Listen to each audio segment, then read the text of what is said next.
Yo, what's up guys, welcome back to another video. This is a reaction to the most dangerous subway in America, Wendover Productions. I don't know where this would be. I mean, I'm going to assume New York, because I mean, I feel like New York's the major cities with, one of the major cities in the US with a subway system, and it's well known for it. But I don't really know, is it like a certain station, a certain stop, or is it just the entire subway? I don't really know. How can a subway be dangerous? Maybe where it leads to? I don't know, but we're going to check this out. Hopefully going to enjoy. We're going to learn a little bit about this. And if by the end of this you've been on this subway or been to this stop, I guess most of you probably have, to be honest. I don't really know what to expect. But yeah, let me know what it's like. But yeah, let's jump into this and see and learn a little bit about this subway. It was January 25th, 1969, and Boston, Massachusetts was buzzing. Boston? The night prior, thousands had poured into the Boston Garden to watch the future NBA champion Celtics play their arch rival Philadelphia. The night following, the Boston fans would be back again in droves to cheer on the ascending Bruins of the NHL. As for that night, not far from the Garden, just 5 stops or 10 minutes down the Orange Line, none other than Led Zeppelin was playing a 4-hour set at the Boston Tea Party as part of their first ever North American tour that would go down as one of their best. For a city dealing with existential issues of urban decay, draconian renewal projects, redlining, and simmering racial tensions, the pulse of Boston's beating heart as a center of entertainment and culture was still unmistakable. And for a group of 2,000 protesters that was descending on the State House that January day, the hope was to keep it that way. People Before Highways Day, as it became known, was a manifestation of bubbling frustration towards the direction of Boston's transportation network that threatened to turn the densely populated, richly historical colonial city into a car-centric roadscape. With the Interstate Act of 1956 and the subsequent arrival of I-93 traumatically bisecting communities through the heart of Boston, the expansion of massive roadways inside the city had only just begun by the 1960s. With the arrival of a new governor, Bostonians and the greater metro area protesters feared how far it'd go. For the highway-crazed urban planners, I-90 and I-93 weren't enough. The city also needed a connective inner beltway, along with a few more expressways to split the distance between those already constructed. But in the eyes of a diverse set of stakeholders, working-class Cambridge residents, Black Power, women's liberation, and Native American rights activists, union workers, along with Harvard and MIT professors, these planned roadways wouldn't make the city more accessible. They'd tear down homes and kill communities. So they marched. Then something unprecedented happened. Against the tide of massive nationwide urban overhaul, and in response to the protests, Massachusetts' newly elected governor, Francis Sargent, declared a moratorium on highway construction. Then, in 1972, he announced an outright construction freeze on highways inside Route 128. Okay. Rather than a massive expressway contouring the city's southwest corridor, it'd be mass transit lines, subways and commuter rails that got the state's green light. Boston was poised to remain for the people, and no system was better positioned to benefit from this countering of American convention than the Massachusetts Bay Transportation Agency, or MBTA. Boston, as a walkable, human-first city, already had its advantages. For one, it was designed before the car, making it uniquely dense, almost European. Second, it was home to a one-of-a-kind transit system.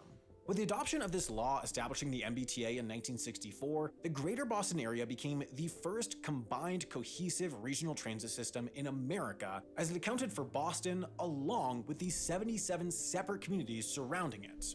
Under one big umbrella and with a substantial tax base were the Boston area bus lines, the streetcars and light rail, and the subway system. The very modes of transportation. So it works. So it's got all these systems. I mean, is there bus systems in all major US cities? I assume there is. I just know they're not as reliable. But Boston seems to just have all different types of transport, to be fair. So at this point, it's seeming quite positive.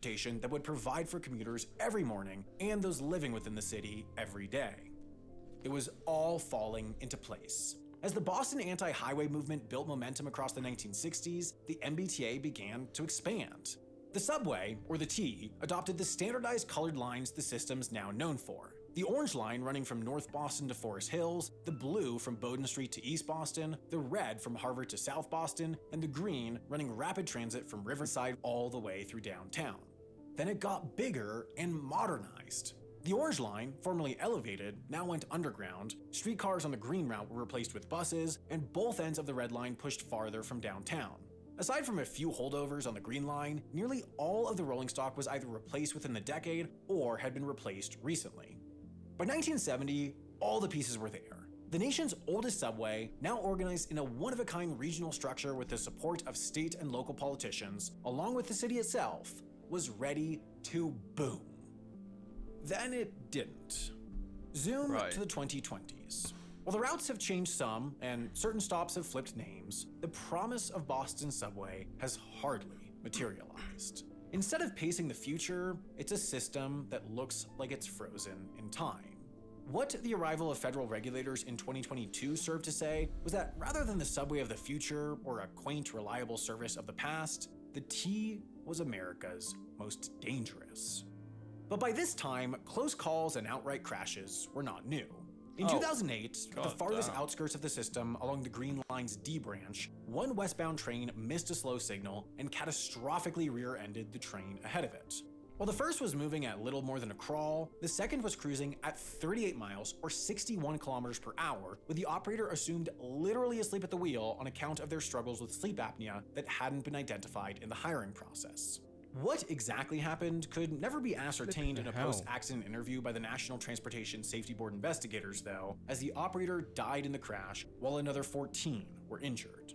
Despite the unique circumstances, the crash wasn't a one-off. Less than a year later, another accident on the Green Line occurred underground near the heart of the city. This time, a bunch-up of westbound traffic had created a full stop between Government Center and Boylston. Train 3808 had heated yellow and red signals and come to a stop, while train 3612 didn't, slamming into the stationary train at about 25 miles per hour. Injuring 68, the federal investigators again made their way to Boston, and after checking train brakes, signal lights, and underground sight lines, it was deemed that the operator had missed the warnings because they were trying to send a text. Operator error and ineffective vetting processes were to blame in both crashes, but the system's dangerous flaws were more structural than just individual mistakes. From 2019 to 2020, trains running the Orange Line near the Wellington stop derailed 6 separate times, once because of weather, the rest because of an unforeseen incompatibility between new rolling stock and old rails. Then, in 2022, the most horrific of recent accidents rocked the MBTA. Exiting a Red Line train, a passenger's arm caught in the door, but due to a short circuit within the train's wiring, rather than the train remaining stopped to clear the exit, it took off, ripping the man off the platform to a gruesome. Oh, flipping hell. That is the stuff out of like horror movies. Because obviously that happens, the train will react and just the doors won't close and they'll open back up. Jesus Christ, that is nasty. Death. It was this accident that resulted in this 90-page report 4 months later that effectively quantified what was becoming increasingly obvious. Boston's subway system was the nation's most dangerous. It first pointed out that MBTA collisions and derailments far outpaced national averages. Then it acknowledged that Boston rails, from 2017 to 2021, were responsible for an incredible 94% of all light rail injuries nationwide. God damn. While safety, or a lack thereof, rightly receives much of the attention when it comes to Boston's struggling subway, it also obscures another major limitation of the transit system: that it's just plain slow. Whether it's safety issues with worn infrastructure, maintenance projects, or upgrade installs, the T's running as slow as it ever has. There are so many speed restrictions, in fact, that the MBTA has released its own interactive tool to track where the slow zones are and just how slow these sections get. As of early December 2023, the subway system has a total of 179 slow zones, with around a quarter of all rail sections falling under speed caps that in some cases cut to as low as 3 miles or 5 kilometers per hour. Then, on top of slowdowns, there's outright stops. The month-long closure of the Orange Line in summer of 22, the 16-day closure of the Red in the fall of 23, the 9-day closure of the Green Line in the winter of 23, all projects designed to stem spreading problems and keep the network hobbling along. While presented as solutions to slow zones, these— So they just stop it for an entire 9-day period or longer? Just completely, what the hell? Full closures are really only keeping slow zones at bay, as the totals of slow time on each line have only gone up in recent years. In fact, since 2016, average speeds along the orange, red, and blue lines have all decreased, signaling the continued prevalence of slow zones and the lack of efficacy of total closures to actually fix the problem at hand. Now, some of these problems are understandably hard to fix. Being the earliest American city to embrace the subway, Boston dug lines that put them at the forefront of subway development in the US, but left them with tight, screeching turns and extremely narrow tunnels across the network that makes access, alteration, and expansion difficult. On top of tight tunnels, the network's plagued by aging infrastructure, from worn rails to a fleet of train cars that mostly dates back to at least the 90s, or at worst, the 60s. But no matter the reason for a slow zone or an outright closure, these service alterations are more than inconveniences. They're the difference between making it to work on time, they're the difference between picking up a kid from daycare on time, the very things that then inform choosing to take the subway in the first place, to re-up on a Charlie card, or, if one has the luxury, to just take a car. But the source of these cracks stem from the very foundation of the system. The mere shape of the T shepherded the subway towards its current death spiral. You see, this shape is the epitome of radial network design. Essentially, every route originates from the downtown core and heads outwards at different angles towards the suburbs. This is quite typical among American subway systems. Similarly sized systems in DC and Philadelphia look quite similar. But this certainly is not the global norm. The systems of London or Paris just— I didn't even know there was subway systems in all these US cities. So this is the London one. The Paris one, god damn, there's a lot of lines in Paris. Look different. They're far more convoluted. Even more modestly sized systems like those of Copenhagen and Oslo have notably different shapes than their American counterparts.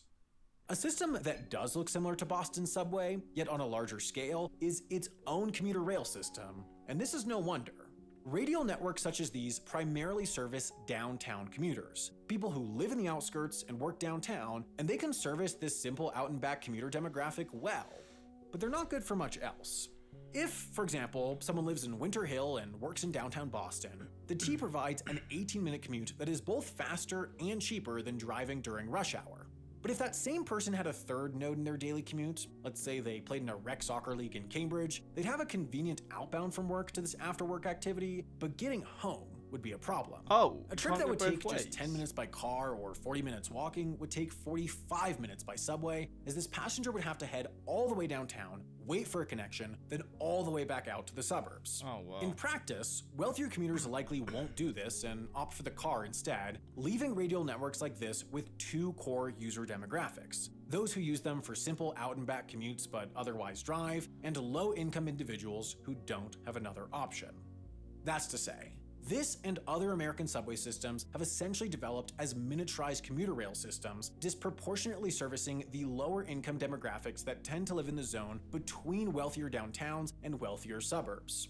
This is in contrast to a system like Paris's, whose less radial design allows for viable subway routings between most all destinations in the urban core, meaning it is competitive versus cars on trips with more than 2 nodes.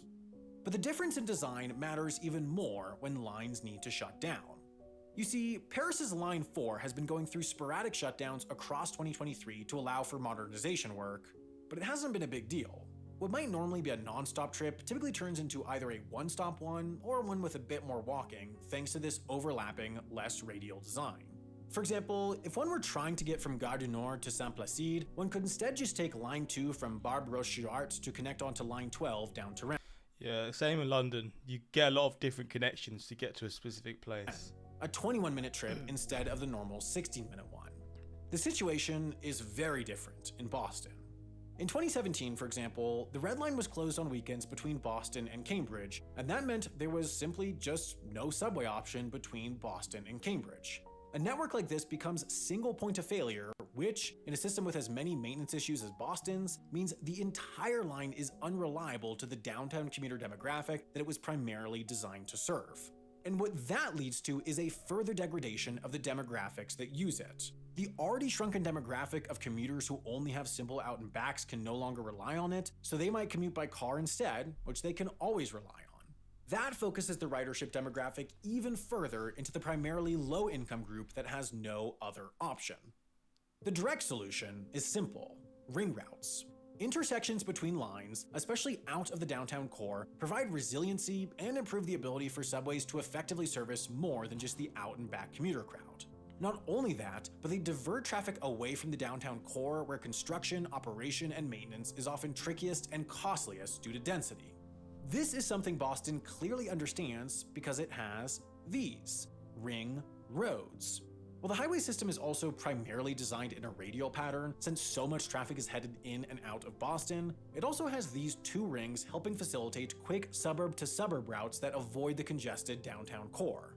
Boston even understands this on the transit level too, as it once had unfunded plans to develop a ring rail system, but eventually it couldn't even get funding to develop the bus routes that comprised phase 1 of that plan. Other cities in America are also working to rectify this design flaw. After decades of pushback by some of the wealthier communities it passed through, the DC area is finally building a light rail line through its Maryland suburbs, which will connect to the DC Metro at 4 points, facilitating suburb-to-suburb routings that avoid the downtown core entirely. New York City, which already has a stronger subway system outside of its downtown core than perhaps any American city, is working on increasingly serious plans to build the so-called Interborough Express. New York subway must have been so hard to... I say it's so hard, actually. I guess it's not actually as hard as I thought it would be because they've not built any over this. So, the Hudson Bay. So, I guess actually it wasn't as hard. If they had to build it across, then it would have been a lot harder, right? But that's between Brooklyn and Queens to connect underserved communities in the city's outskirts to the subway system at 17 different connecting points. The T, meanwhile, has but a fragile design and an over-reliance on commuters. One can understand this by looking at its incredible morning and evening traffic peaks in 2019. But then COVID happened, and the commuters went away. With a more hybridized and flexible work schedule, fewer people are commuting daily to their downtown offices, and when mixed with poor service, the T's passenger volume during commutes has nearly halved, while traffic overall has spread out. Why is he calling it the T? Is it just easier? More evenly throughout the day. Now, on the one hand, a more distributed ridership base is good for a transit system, as over-reliance on commuters makes for inefficient asset use. They have to have the capacity to move people when it's busy, while still paying for that capacity when it's not. But in Boston's case, considering the entire system was designed for those commuters, and it simply does not serve the transit patterns of other travelers as well, it's not like the commuter traffic just got replaced by other traffic. Rather, the commuter traffic just disappeared, leaving the T with a fraction of its previous ridership. The London Underground, as a point of comparison, has reached 90% of its pre-COVID ridership level. Across the US, most transit agencies have reached about 75% of pre-COVID levels. In Boston, only about half as many people ride the subway compared to before the pandemic. So wait, is the Boston subway quite empty in general then? Now, that's wild to think about, a subway being somewhat empty. It's probably good for the people there, but it's also for a reason. The best subway I've ever been on was in Vienna, for sure. That it was just so clean, in comparison to the London Underground. That's a good underground. There's nothing wrong with it. It's just a lot busier, which obviously means it's going to be harder to maintain. But yeah, the Underground in Vienna was very good. Most transit agencies in America, the MBTA doesn't even come close to paying all of its expenses through fare revenue. Pre-COVID, they only covered 43%. But pre-COVID, the MBTA was already in a dire financial situation. Now, with ridership halved and fare revenue down to 19% of costs, that dire situation has become downright existential. You see, in addition to decades of deferred maintenance and a constant need to rectify staffing shortages with costly overtime and brand new rolling stock with design flaws and myriad other causes of exceptional costs, the MBTA just has a huge amount of debt that it's accrued from decades of trying to dig itself out of this deepening hole. In a given year, 20% of all MBTA costs are debt, and half of that is just interest on the debt. So it's just looking like at this point it's just going to go bust, really. But interestingly, not all of the MBTA is in such an existential state. The agency is also responsible for a sprawling region-wide system of bus routes, ferries, and commuter rail. Right. And one component of that system has been a rare bright spot through all the turmoil. So they're probably what's keeping the company alive, right? Commuter rail. While not completely trouble-free, this network has been comparatively reliable throughout, and the MBTA even improved it for the better. Like many American commuter rail systems, the MBTA used to concentrate its assets almost entirely on the commuters. During the 2018 summer schedule, for example, the MBTA ran 20 trains a day from Worcester to Boston, with 8 of those before 9 a.m. In the middle of the day, there were only trains about once every 2 hours before higher frequency service in the evening hours. Nowadays, the MBTA still runs 20 trains a day from Worcester, but they're more evenly distributed throughout the day with at least hourly service between 4:15 a.m. and 10:25 p.m. This allows a more varied mix of passengers to use it, more like traditional regional rail transport, without worrying about being stranded in Worcester for 2 hours in the middle of the day. According to the agency itself, this shift towards less commuter-focused scheduling on this and other lines is a major factor behind its rather strong ridership. It's recovered to almost 95% of pre-COVID levels, meaning MBTA's commuter rail system is actually far outpacing average demand recovery relative to other American transit networks. Now, many are quick to point out perhaps the most glaring difference between the MBTA commuter rail and subway systems: the passengers. Boston Commuter Rail primarily connects those living in small, wealthy suburban towns to corporate jobs in downtown Boston. Correspondingly, just 22% of riders are from households with under $56,000 in annual income. Meanwhile, on the subway, this proportion ranges from 36 to 43%, depending on the line. Of course, there is a dirty truth that all transit systems confront. Lower income individuals rely on them. Higher income ones don't. Therefore, many low-income T-riders will keep riding it no matter how bad service gets, simply because they don't have another viable option.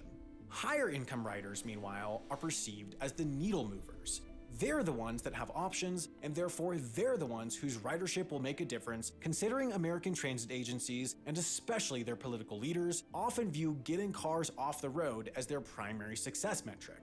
That's because, in the US, transit systems are pitched as alternative to cars, rather than creators of opportunity. After all, lower traffic is a message that can land with even the most transit-averse driver.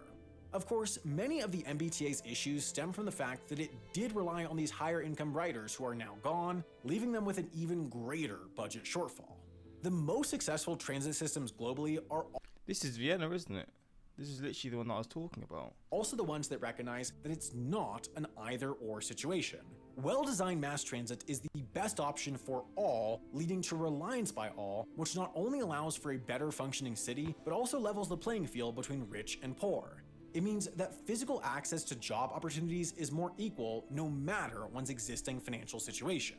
Physical mobility induces economic mobility. The disparity between the commuter rail and subway system go against this mission.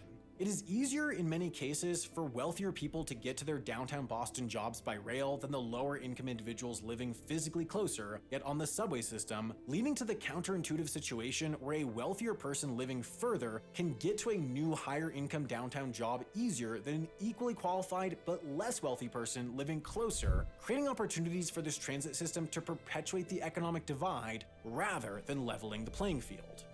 Now, the MBTA is overseen by a 7-member board of directors appointed by the state's governor.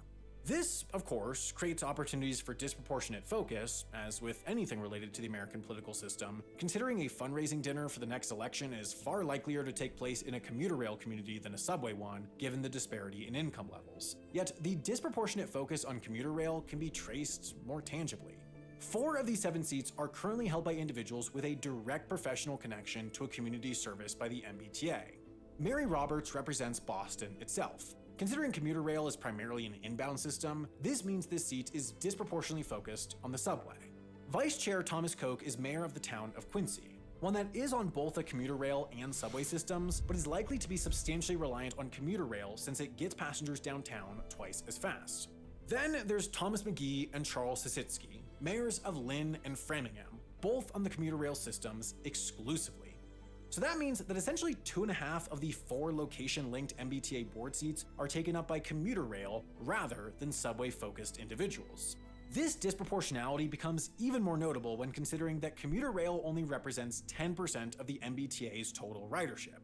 The subway represents half. While it's hard to prove this board is disproportionately focusing resources and attention on commuter rail, it's a lot less hard to believe given its composition and the current status of the systems. This overall environment all feeds into the actual nitty-gritty reasons why the T has been so dysfunctional, none of which are particularly novel nor exciting, and all of which are covered in the Federal Transit Administration's sprawling 90-page report on the MBTA's operational faults. Running an effective subway system is not some groundbreaking feat. It's being done all around the world by cities of all sorts of geographies, climates, and income levels. The reason why so many American systems struggle is not because the country doesn't know how to build good tunnels or maintain trains or schedule them effectively or anything like that, but rather that there's a culture of going halfway, creating rapid transit systems for the sake of having them, rather than for the end result of them actually being effective.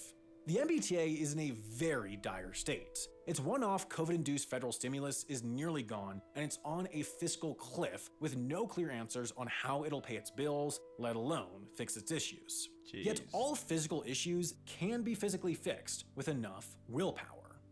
What can't be fixed as easily is the context with which American cities approach transport. It's been relatively easy for these systems to capture the Reliant and the Commuter, yet they almost all ignore everyone else.